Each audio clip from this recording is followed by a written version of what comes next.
There is a moment at night when everything finally slows down. The lights fade, the noise dissolves, and you are left alone with yourself, your breath, your thoughts, your inner world. In this silence, without deadlines or distractions, the truth becomes clearer. Your mind keeps moving, even when your body is ready to rest. And the thoughts you allow to remain in those final minutes become the raw material your subconscious will shape and magnify while you sleep. Many people enter the night carrying the emotional leftovers of the day. They bring old fears, unfinished conversations, regrets they replay on a loop, and imaginations that create problems bigger than reality. They assume sleep will erase the turmoil, but the mind doesn't work that way. Whatever enters with you into the night echoes through your subconscious, molding how you will feel, think, and behave when the sun rises again. The night isn't just a pause between days, it is a transformative space, a quiet workshop where your thoughts either weaken you or prepare you to wake stronger. First lesson: what you plant before sleep shapes who you become in the morning. The mind never stops. Even while you sleep, it listens, absorbs, and amplifies. Everything you rehearse in the minutes before closing your eyes becomes a seed planted in the soft soil of your subconscious. And that soil is fertile, extremely fertile. If you feed it fear, it grows more fear. If you feed it doubt, it grows hesitation. But if you feed it calm, intention, and clarity, it grows strength. Imagine the mind as an open field at night. The conscious mind steps aside, leaving the subconscious exposed, ready to receive whatever you offer. And it never questions your offering. It simply accepts. A single negative thought repeated at bedtime can turn into a heavy morning. But one steady, peaceful intention can become the emotional foundation of a stronger tomorrow. Marcus Aurelius understood this deeply.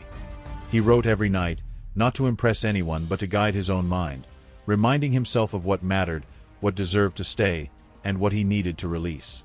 He planted clarity so that clarity would greet him in the morning. Seneca believed that the mind becomes restless only when we carry what should have been put down.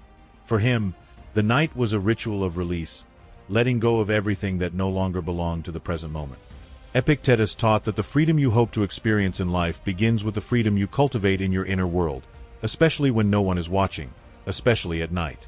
Tonight, before you surrender to sleep, choose your seed with intention. Don't let the mind drift to whatever appears first. Pick a sentence that brings you back to yourself, one that aligns you with calm and strength. Something simple but steady, like, "I let this day go. My mind is calm. I am safe. Tomorrow, I rise stronger." Repeat it slowly. Let the meaning settle in your breath. Feel it soften your chest and loosen your thoughts. The night will pick it up. The subconscious will echo it. And when the morning comes, you won't just wake up. You will rise with the strength of what you chose to plant in the silence. The night is not asking you for perfection. It is asking you for intention. Choose the seed. The dawn will take care of the harvest. Before we continue, take a moment to support this channel. Leave a like, subscribe, and comment something you've been carrying at night that you want to let go of. Your engagement truly helps this message reach more people who need it. Thank you for being here. Second lesson: the night obeys the voice you use. There is a language your mind listens to more than any other: the tone you use with yourself. During the day, your thoughts are drowned out by noise, conversations, tasks, responsibilities, distractions. But at night, when the world quiets down, your inner voice becomes louder, clearer, more influential. What you say to yourself in this silence becomes a command, and your subconscious responds to it faithfully. Some people enter the night speaking to themselves in the language of doubt. What if I fail? What if things get worse? What if I'm not enough? Others speak in the language of fear. I can't handle this. I'm losing control. Nothing will change. These words don't simply disappear. The subconscious does not filter or negotiate. It accepts. It absorbs. It takes these sentences as instructions, repeating them in the background while the body sleeps. By morning, these doubts have multiplied into tension, anxiety, or heaviness that seems to appear out of nowhere. But it wasn't nowhere, it was your nighttime voice. The Stoics understood this power clearly. They didn't let their minds wander without direction.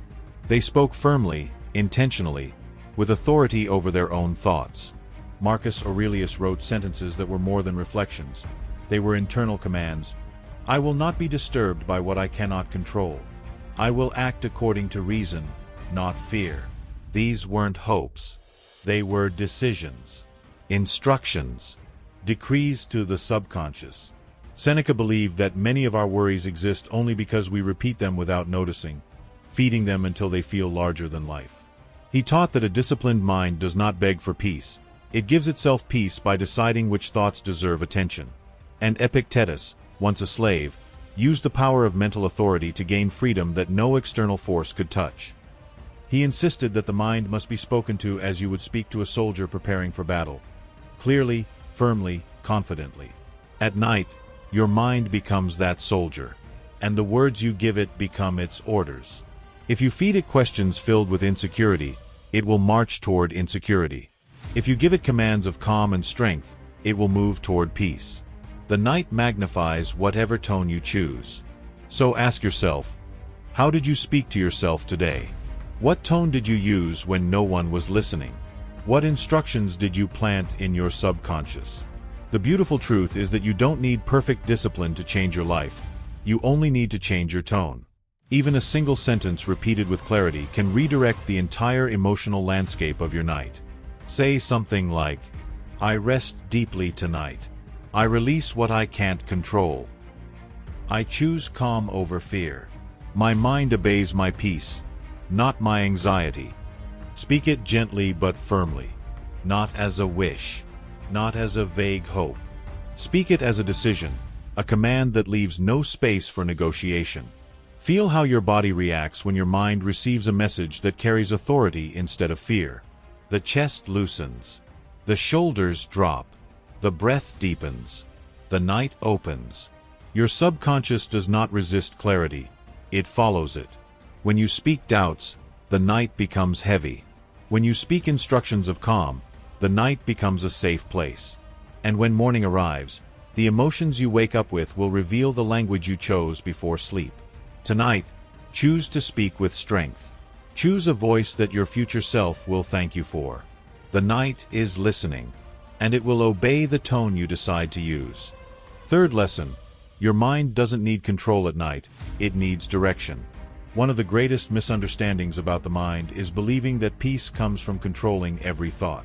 People imagine that the mind should obey on command, stay quiet on request, or turn itself off just because it's time to sleep. But the mind isn't a machine that shuts down when you press a button. It's more like a river, always moving, always carrying something. And at night, when the outer world becomes silent, the inner flow becomes louder. The problem is not that your mind is active. The problem is that no one taught you how to direct it. Most people go to bed trying to suppress their thoughts. They say things like, I need to stop thinking about this, or why can't my mind just turn off? But suppression creates pressure, and pressure creates more noise. The moment you try to force silence, the mind becomes louder. When you try to control every movement, it becomes more restless. The Stoics never aimed to control the mind. They aimed to guide it. And guidance requires presence, not force. Marcus Aurelius didn't write nightly reflections to silence his mind. He wrote to steer it, to remind it of what mattered, to give it direction, not restriction. His mind was active, but he chose where he wanted it to go. Seneca told his students that the mind becomes chaotic only when it wanders without a path, without a guiding principle, without clarity. Epictetus, understanding the nature of human thought, insisted that the mind obeys structure, not suppression. If you give it a direction, it follows. If you give it nothing, it spins. At night, direction is everything. Think of your mind as a horse that has been running all day. If you let go of the reins completely, it will run wherever instinct takes it, often into worry, fear, or imagination. But if you pull the reins too hard, it will resist, panic, or push back. The answer is neither force nor neglect. The answer is gentle guidance. A soft hand, a calm voice, a steady direction. So how do you direct the mind at night? You start by noticing its movement without judging it. When a thought appears, you acknowledge it as if you were saying, I see you. You don't chase it. You don't push it away. You simply recognize it. Recognition creates distance. And with distance comes clarity. Once you have clarity, you choose a direction. Not by forcing the mind to be quiet, but by giving it a new place to go. A new focus. A new path. Something simple, steady, and meaningful enough to anchor your attention. This could be your breath, a calming sentence, a memory of something peaceful, or the sensation of your body resting. The mind follows whatever you give it. So give it something that leads toward peace, not chaos. For example, instead of wrestling with thoughts, you might gently repeat, I am letting the day go. My mind softens with every breath. I am safe in this moment. These are not affirmations in the superficial sense. They are directions. Quiet, steady, intentional directions that help the mind move towards stillness without creating conflict. The subconscious understands simplicity. It doesn't need complex reasoning. It needs clarity. As you guide your thoughts, something interesting happens. The body begins to respond. Your breathing slows. Your muscles loosen. Your chest feels less tight. The mind and body are deeply connected at night. When you guide one, the other follows. And soon, you're no longer dragging your mind toward rest. You're walking with it. This is the essence of Stoic calm. Not silence, but alignment. A mind aligned with intention becomes peaceful on its own. A mind aligned with fear becomes restless. A mind aligned with clarity becomes still. A mind aligned with worry becomes chaotic. You don't have to control every thought. You only have to choose the direction. Tonight, instead of fighting your thoughts, guide them. Show them where to go. Let them settle naturally. Let them follow the path you choose, not the one that fear chooses for you. If you offer direction, the mind softens. And when it softens, the night becomes safe, quiet, and restorative. The river of your thoughts will always move. You cannot stop the water, but you can choose where it flows. Fourth lesson, emotions at night are echoes, not truth. There is a particular intensity to emotions that appear at night. Worries feel heavier, fears seem sharper, and even small memories begin to feel like open wounds. This happens not because your problems grow at night, but because your defenses weaken. The distractions you use during the day, responsibilities, conversations, work, noise, fade away, leaving you with the raw echo of whatever has been accumulating inside you. And without those distractions, even minor emotions can expand until they feel overwhelming. But here is the truth the Stoics understood deeply. The emotions you feel at night are amplified versions of thoughts you never processed. They are echoes, not reality. When the world becomes quiet, your inner world becomes loud. The noise outside dims, so the noise inside gets space to speak. And because humans fear silence, they often mistake these nighttime emotions for signs of crisis. They assume something is wrong with them. But nothing is wrong. You are simply hearing what has been waiting all day to be acknowledged. Seneca wrote that the mind becomes its own punishment when we carry emotional weight without understanding it. He believed that the night reveals what we hid from ourselves, not to hurt us, but to free us. Marcus Aurelius observed that many of the fears that tormented him in the evening felt insignificant when revisited in the morning. He knew the mind exaggerates at night because it is more vulnerable, more sensitive, more open. Epictetus reminded his students that feelings are not commands, they are impressions. They visit, they rise, they fall, but they do not define you unless you allow them to. Nighttime emotions are like shadows. They appear larger because the light is low. When fear appears at night, it grows because you no longer have tasks pulling your attention away. When regret appears at night, it echoes through the empty space that silence provides. When sadness appears at night, it stretches, expanding into the open field of your mind. But dawn shrinks everything. Morning light brings proportion, context, and reason back into the picture. This is why Stoics never trusted nighttime emotions as truth.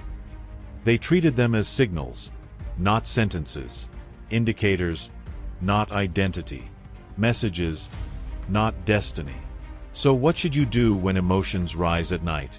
First, do not panic. Emotions are amplified at night, but amplification does not mean danger. Second, acknowledge without absorbing. When sadness appears, you can say, "I see you." When fear rises, you can say, "I feel you." When regret echoes, you can say, "You're loud tonight." Acknowledgement is powerful. It breaks the illusion that emotions are overwhelming forces. It places you back in the position of observer, and the observer is always stronger than the emotion. Third, let the emotion pass through you. Emotions are movements, temporary waves. They rise, peak, fall, and fade. No wave stays at its highest point forever. The more you resist, the more you feed it. But the moment you allow it to exist without trying to control it, it begins to dissolve. The Stoics often compared emotions to weather. Storms come, storms go. You are not the storm. You are the sky. At night, the key is remembering this perspective. You may feel heavy, but you are not broken. You may feel afraid, but you are not weak. You may feel lonely, but you are not lost. You are simply hearing the echoes of unprocessed thoughts in a quiet room. If you wait, if you breathe, if you stay present, the intensity will fade. Morning always brings a new proportion to what felt unbearable in the dark. Tonight, when emotions rise, remind yourself, this is an echo, not the truth. Let it pass. Let it soften. Let it reveal what it came to show, without letting it define you. The night may amplify your emotions, but it cannot hold them forever. And when dawn arrives, you will see that what felt overwhelming in darkness becomes manageable in the light. Fifth lesson: the body holds what the mind ignores. When night comes and everything becomes quiet, many people suddenly notice a weight inside them they didn't realize they were carrying. Their chest feels tight, their breath becomes shallow, their stomach uneasy, their shoulders heavy. It feels as if the body is reacting to something that isn't there. But it is there, just not in the way you think. The body isn't responding to the present moment. It's responding to everything you push through during the day without processing. During the day, movement hides emotional tension. Activity distracts from discomfort. Noise covers the signals. You keep going because you have to. Responsibilities, conversations, deadlines, expectations, demands. But the moment evening arrives and your body finally stops, all the unresolved content rises from where it was stored. Not to harm you, but because the body never forgets what the mind tries to skip. Marcus Aurelius wrote that the mind's agitation often becomes visible through the body long before we consciously notice what's wrong. Seneca observed that emotional pressure almost always expresses itself physically, and Epictetus believed the body to be a messenger that speaks in sensations when thoughts have been ignored. They all understood that the mind and body are one system. What you don't address internally will eventually show itself externally. This is why nighttime often feels heavier. You are finally still enough to feel what was already there. That tightness in your chest may be the residue of frustration you didn't acknowledge. The knot in your stomach might come from uncertainty you tried to outrun. The tension in your jaw may belong to words you held back. The trapped feeling in your breath may come from responsibilities that weighed on you more than you admitted. The body stores all of it quietly, waiting for the moment you give it space to release. And release rarely feels pleasant at first. When the body begins to let go of stored tension, it can feel like pressure, restlessness, or discomfort. Many people panic, assuming that something is wrong, when in reality it's the opposite. This is your system trying to return to balance. The discomfort isn't a sign of danger. It's a sign of movement. So what should you do when your body speaks at night? First, don't fight the sensations. Resistance intensifies everything. The moment you think, I need this feeling to go away, your body interprets that thought as stress and tightens even more. Instead, approach the discomfort with curiosity rather than fear. Notice the sensation without labeling it as good or bad. Treat it as information. The simple act of observing without rejecting allows the body to soften. Second, use your breath as your anchor. The body responds immediately to the rhythm of your breathing. Slow, steady breaths signal safety. Lengthened exhales calm the nervous system. As you breathe more deeply, the body begins to release what it was holding. You don't need complicated techniques. Quiet, Consistent breathing is enough to shift the entire internal landscape. Third, give your body the reassurance it didn't get during the day. A gentle hand on your chest or abdomen can communicate more to your nervous system than any thought.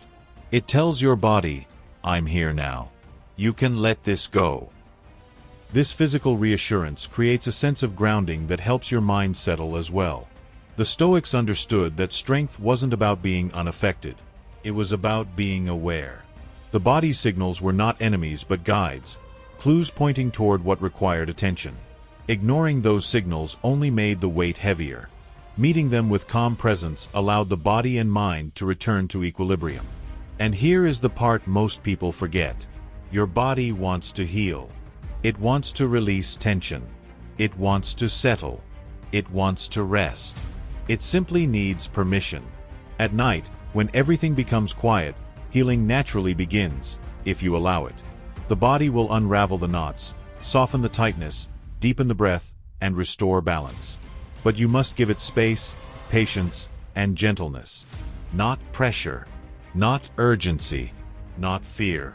So tonight, instead of treating your body's sensations as threats, treat them as messages. Observe them. Breathe with them. Allow them. They are signs of release, not signs of collapse.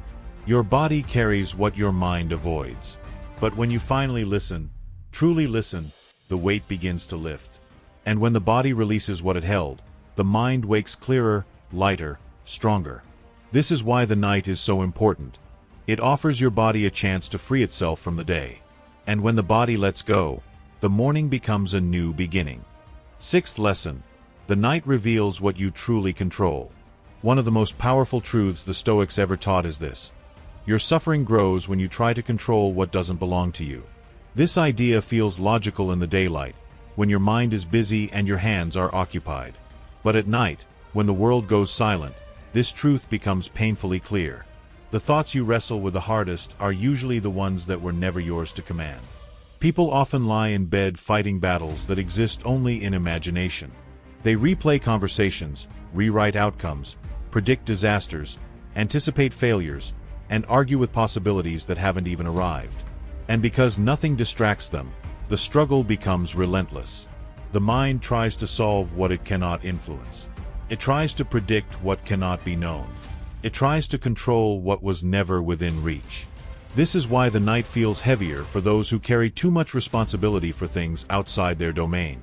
The mind expands every uncertainty, stretches every fear, and magnifies every unknown. Not because these things are real threats, but because the mind refuses to accept its own limits. The Stoics understood this deeply. Marcus Aurelius often reminded himself that most anxieties come from the desire to manage what exists outside the boundaries of choice. Seneca wrote that we suffer more from imagination than reality, precisely because imagination has no anchor. And Epictetus insisted that clarity begins when you separate the world into two categories: what belongs to you and what does not. At night, this distinction becomes essential. So much of your restlessness comes from trying to manage things that don't obey your will. Someone's opinion, someone's behavior, the future, the past, the outcomes you hope for, the outcomes you fear, the things you wish you could undo. The subconscious treats these as open loops, constantly searching for resolution. But resolution doesn't come from effort, it comes from recognition. Recognition that some things are not yours to solve. The night amplifies this internal conflict because silence removes the distractions that hide it. In the dark, there is nothing to separate you from your own attempts at mental control. And the more you try to grip the uncertainty, the deeper the mind sinks into exhaustion. But here is the shift that changes everything. Peace begins the moment you return to what is truly yours. Your choices, your responses, your inner direction, your judgment, your values, your willingness to let go. These are the things that obey you. Everything else is noise. The sixth lesson is not about surrendering in weakness. It's about recognizing where your power truly exists. Stoicism is not passive resignation, it is precise clarity. It teaches you to place your effort where it has influence and to withdraw it where it becomes waste. The night becomes lighter when you stop trying to manage the unmanageable. Imagine placing all your worries on a table. Now divide them into two piles. One pile for what you can act upon, and one pile for what is beyond your reach. Most of your nightly anxiety lives in the second pile. When you focus on the first pile, the body softens, the breath deepens, the mind stabilizes. Your inner world returns to a human scale, something you can hold, something you can guide. And this shift does not require hours of meditation. It requires one question. Is this mine to control? If the answer is yes, you breathe, plan, and act tomorrow. If the answer is no, you breathe and let the mind step back. Letting go is not abandoning responsibility. It is abandoning illusion. And when illusion dissolves, the night stops being a battlefield and becomes a place of restoration. The subconscious listens to your boundaries. The body releases tension. The mind stops chasing shadows. You begin to feel a quiet strength, calm, steady, grounded. Tonight, if your mind starts spiraling into the future or digging up the past, remind yourself gently, this is not mine. Bring your attention back to what is yours. Your breath, your posture, your thoughts, your direction. You don't need to win every internal argument. You only need to stop fighting the ones that were never your battles. When you focus only on what belongs to you, the night becomes peaceful. And when the night becomes peaceful, the morning becomes powerful. Seventh lesson. Strength is built in the moments no one sees. There is a type of strength that doesn't make noise. It doesn't ask for recognition, applause, or validation. It is built quietly, in the private spaces of your mind, long before the world ever notices a change in you. The Stoics believe that this invisible strength, the kind forged in silence, is the most powerful form of all. And nowhere is this strength cultivated more deeply than at night. During the day, your behavior is influenced by the environment around you. People watching, responsibilities pressing, tasks guiding your actions. But at night, when you are alone, there is no audience and no external structure. This is when your true habits are revealed. This is when discipline becomes real. This is when your character speaks without pressure. In darkness, you meet yourself without filters, without performance, without distraction, without excuses. And it is in this meeting that strength either grows or weakens. Marcus Aurelius understood this intimately. He wrote at night to confront himself, to evaluate not how he appeared to others, but who he was in his own eyes. Seneca taught that a person is truly strong not when they act with virtue publicly, but when they maintain integrity in private. Epictetus reminded his students that the battles that shape a life are not the ones fought in public, but the ones fought internally, without witnesses. Nighttime is the training ground for this inner strength. This is the moment when you decide whether you will be shaped by your impulses or by your principles. When you determine whether your mind will wander into fear or return to clarity. When you choose whether you will indulge in old patterns or build new ones. These decisions might feel small, but they form the architecture of your character. Strength is not built when you feel motivated. Strength is built when you choose what's right despite discomfort. And nothing reveals this more clearly than the choices you make before sleep. For example, the choice to guide your thoughts instead of letting them spiral. The choice to release what exhausted you instead of carrying it into sleep. The choice to reflect instead of repress. The choice to breathe through discomfort instead of reacting to it. The choice to speak gently to yourself instead of harshly. The choice to pause instead of rush. Each of these choices seems insignificant on its own, but together they form a pattern of self-mastery. And self-mastery is the foundation of Stoic strength. Think of nighttime as the forge where your emotional resilience is heated, shaped, and strengthened. Without witnesses, without pressure, without attention from others, you train your inner world. You learn to calm your mind. You learn to understand your emotions. You learn to release tension instead of storing it. You learn to face yourself with honesty rather than avoidance. This is the strength that lasts. The kind that doesn't crumble when life becomes chaotic. The kind that doesn't depend on motivation. The kind that doesn't rely on anyone but you. The modern world teaches people to associate strength with action, intensity, and movement. But the Stoics knew the truth. Strength is often quiet, slow, steady, internal. It lives in the discipline of thought, the steadiness of breath, the willingness to stay present when the mind wants to escape. It grows in the silent conversations you have with yourself, in the promises you keep when no one is watching, in the mindset you choose when the world goes dark. So ask yourself tonight, who am I when the world is silent? What choices do I make when no one else can see them? What patterns am I reinforcing in the dark that will define my mornings? If your answers reveal inconsistency or chaos, don't judge yourself. Awareness is the beginning of transformation. Strength does not come from perfection. It comes from presence, from the willingness to face your own inner landscape and shape it consciously. Tonight, let your silence be the place where strength is formed. Let stillness become your teacher. Let reflection become your practice. Let intention become your anchor. This quiet work, invisible to everyone else, is what prepares you to wake with clarity, discipline, and resilience. When you learn to master yourself in the dark, the challenges of the day lose their power. Because the person who walks into the morning is not just rested, he is fortified. By the time you reach the end of this journey, something becomes unmistakably clear. The night is not merely a pause between 2 days, nor intervallo vazio onde nada acontece. It is a living environment where your mind reorganizes itself, your emotions settle, and your inner strength begins to take form.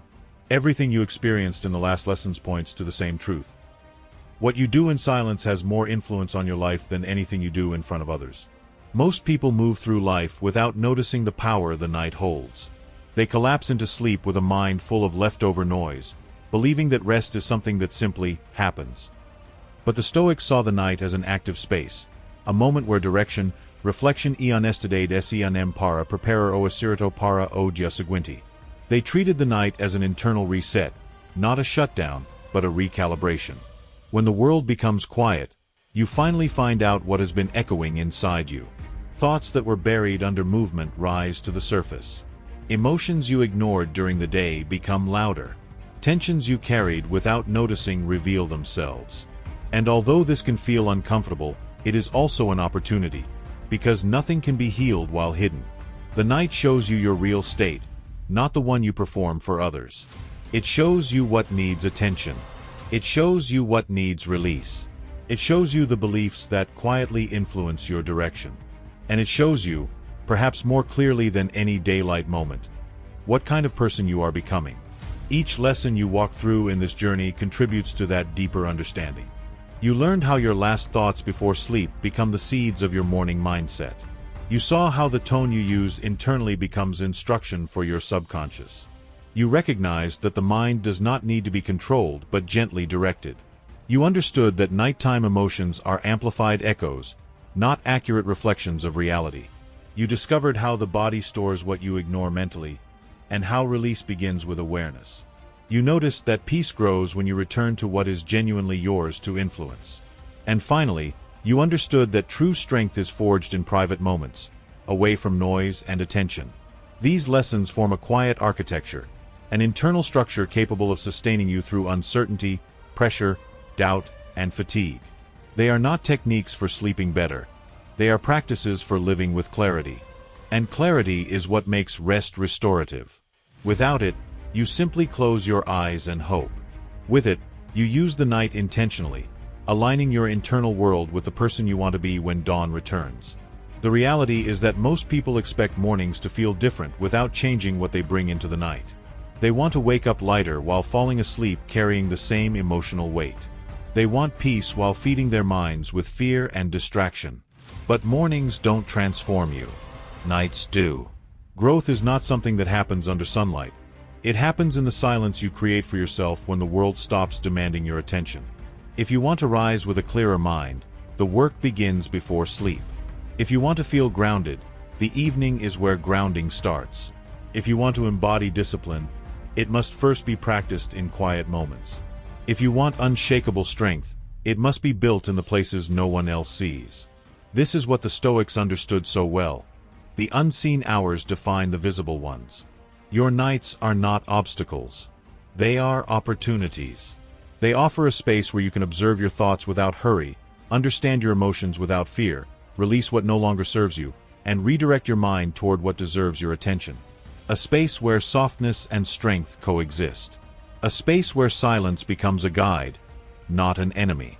Tonight, when you prepare to rest, recognize that you are stepping into a place where transformation quietly takes place.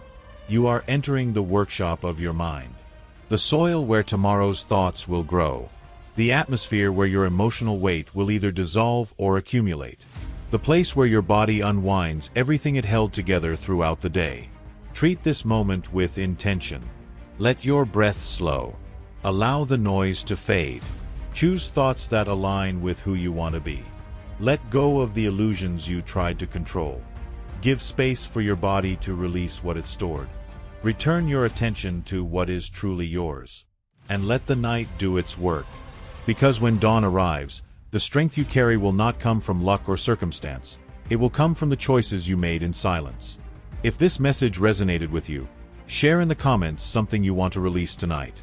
And don't forget to like the video and subscribe to the channel. Your support helps these reflections reach more people who need them.